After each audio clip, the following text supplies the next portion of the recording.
on the issue of sexual harassment, the first petition that was laid by the petitioner was signed by her, and that's against our standing rule.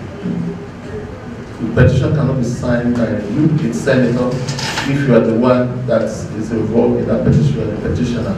It has to be signed by another senator or signed by anybody from your constituency. And so when she laid that report, many senators objected and said, no, this petition has cut short of the requirements. We cannot refer it to the ethics committee. And he gave the reason, because it was signed by her.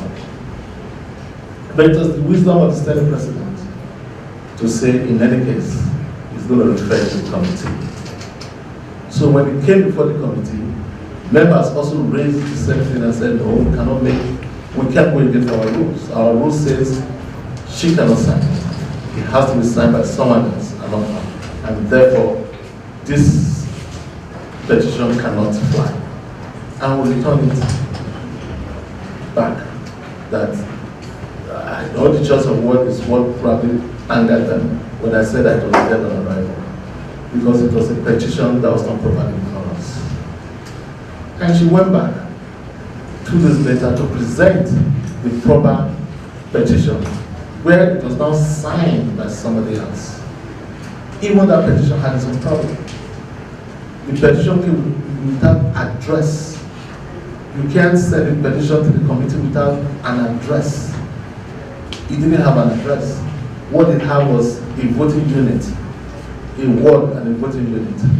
Ward 8 with this, that's all it had. And it had a phone number that wasn't working. I put my clerk on it and said, clerk, you must see how you can get to this petitioner to come before this committee. We were able to get the petitioner to come. I reported it to him that this petition, we shouldn't have even looked at it, because you didn't put your address here. What you had is bill and word. Here you are before us now. Speak to your petition. He said he won't speak to it because the whole committee, and indeed the whole Senate, is biased.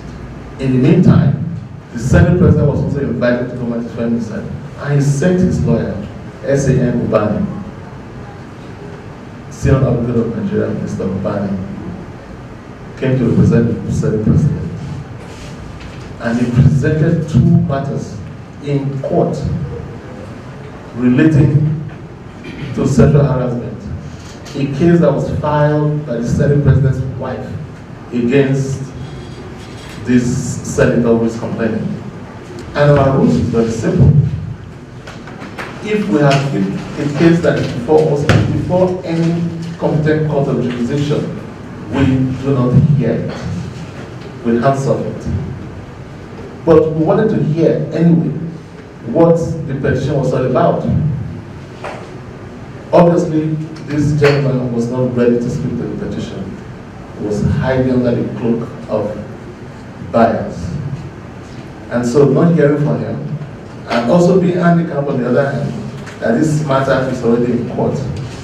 The case was sent back, the report was going to be sent it back to the full Senate to advise the Senate that this case is in court, and therefore we cannot even hear it, even though the petitioner himself has refused to speak to it. So that's the position.